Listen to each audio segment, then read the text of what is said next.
اعوذ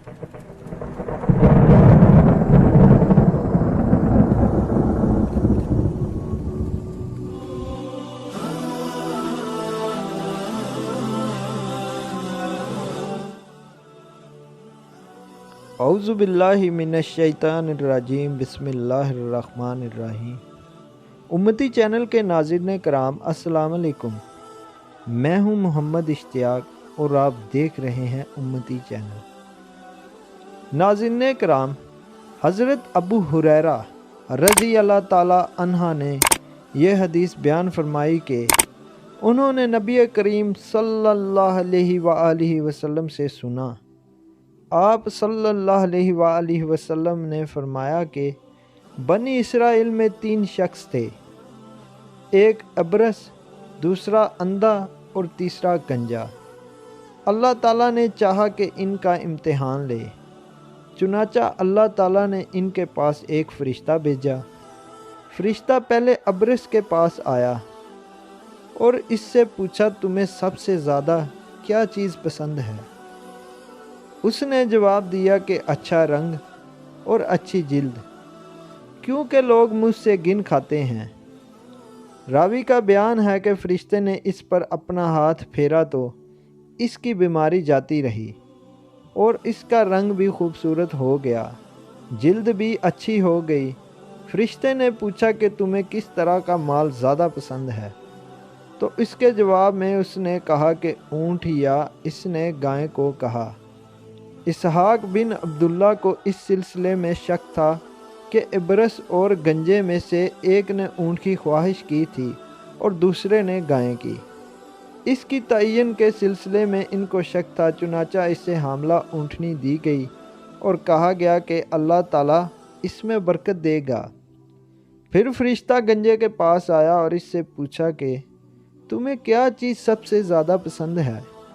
تو اس گنجے نے جواب دیا کہ عمدہ بال، اور میرا یہ عیب ختم ہو جائے، کیونکہ لوگ اس کی وجہ سے مجھ سے پرہیز کرتے ہیں۔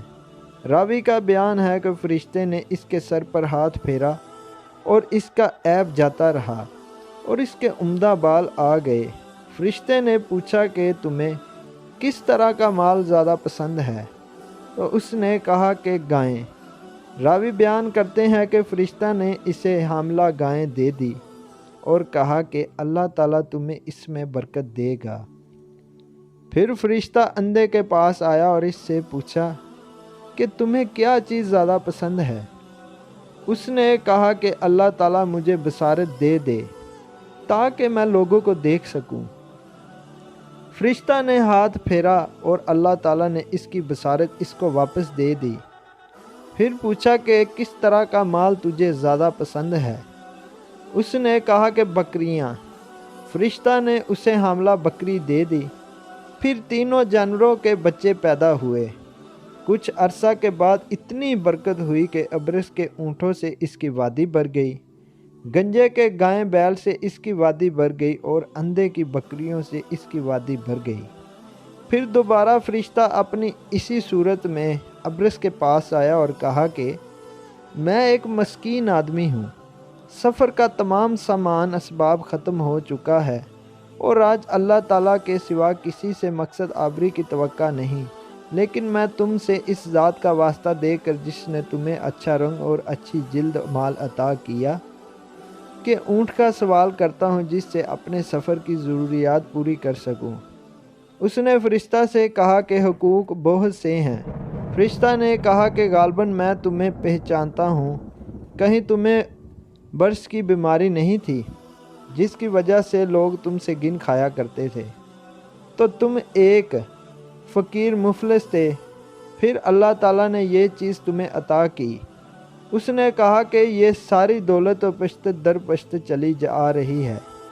فرشتہ نے کہا کہ اگر تم جھوٹے ہو تو اللہ تعالیٰ تمہیں اپنی پہلی حالت میں لوٹا دے۔ پھر فرشتہ گنجے کے پاس آیا اور اپنی پہلی صورت میں اور اس سے بھی وہی بات کہی۔ اس نے بھی ابرص والا جواب دیا۔ فرشتہ نے کہا کہ اگر تم جھوٹے ہو تو اللہ تعالیٰ تمہیں اپنی پہلی حالت پر لوٹا دے۔ اس کے بعد فرشتہ اندھے کے پاس آیا اور اپنی پہلی صورت و شکل میں اور کہا کہ میں ایک مسکین آدمی ہوں اور مسافر ہوں، سفر کے تمام اسباب ختم ہو چکے ہیں اور اللہ تعالیٰ کے سوا کسی سے مقصد آوری کی توقع نہیں۔ میں تم سے اس ذات کا واسطہ دے کر جس نے تمہیں بصارت دی ایک بکری مانگتا ہوں جس سے میں اپنے سفر کی ضروریات کو پورا کر سکوں۔ اندھے نے جواب دیا کہ واقعی میں اندھا تھا اور اللہ تعالیٰ نے مجھے بصارت عطا فرمائی، اور واقعی میں فقیر و فلاش تھا اور اللہ تعالیٰ نے مجھے مالدار بنایا۔ تم جتنی بکریاں چاہو لے سکتے ہو، خدا کی قسم جتنا بھی تمہارا جی چاہے لے لو، میں تمہیں ہرگز نہیں روکوں گا۔ فرشتہ نے کہا کہ تم اپنا مال اپنے پاس رکھو، یہ صرف امتحان تھا، اور اللہ تعالیٰ تم سے راضی ہو اور خوش ہو، تمہارے دونوں ساتھیوں سے ناراض اور ناخوش ہے۔ ناظرین کرام، اس حدیث سے ہمیں یہ فوائد ملتا ہے کہ نادار اور کمزور لوگوں کے ساتھ شفقت اور نرمی سے معاملہ کرنا چاہیے اور ان کی توقیر و تکریم کرنی چاہیے، اور حتیٰ المقدورین کی مدد کرنی چاہیے۔ ان کی دل شکنی یا ان کو حقیر جاننے سے پرہیز کرنا چاہیے۔ معلوم ہوا کہ اللہ تعالیٰ کبھی بندوں کو آزمائش میں ڈالتے ہیں تاکہ پتہ چل جائے کہ کون شکر گزار ہے اور کون ناشکرا۔ اللہ تعالیٰ کی عطا کردہ نعمتوں کو آگے بیان بھی کرنا چاہیے اور ان کا شکر بھی ادا کرنا چاہیے، اور ان نعمتوں کی ناشکری، ان کا انکار قابل مذمت ہے۔ معلوم ہوا کہ فرشتے انسانی صورت اختیار کر سکتے ہیں۔ ثابت ہوا کہ عبرت الموعظت کی غرض سے کسی کا سابقہ عیب ذکر کرنا غیبت میں شامل نہیں ہے۔ شاید یہی راز ہو جو ان لوگوں کا نام ذکر نہیں کیا۔ معلوم ہوا کہ اگر کوئی شخص یوں کہے کہ مجھے اولا تو اللہ سے امید ہے پر تجھ سے ہے، تو یہ کہنا جائز ہے، شرک میں داخل نہیں ہے۔ مال کی کثرت اللہ کی محبت کی دلیل نہیں ہے۔ جن کو اللہ تعالیٰ مال دیتے ہیں ان کو امتحان میں ڈالتے ہیں۔ صدقہ خیرات کی فضیلت معلوم ہوئی، بخل اور کنجوسی کی مذمت معلوم ہوئی۔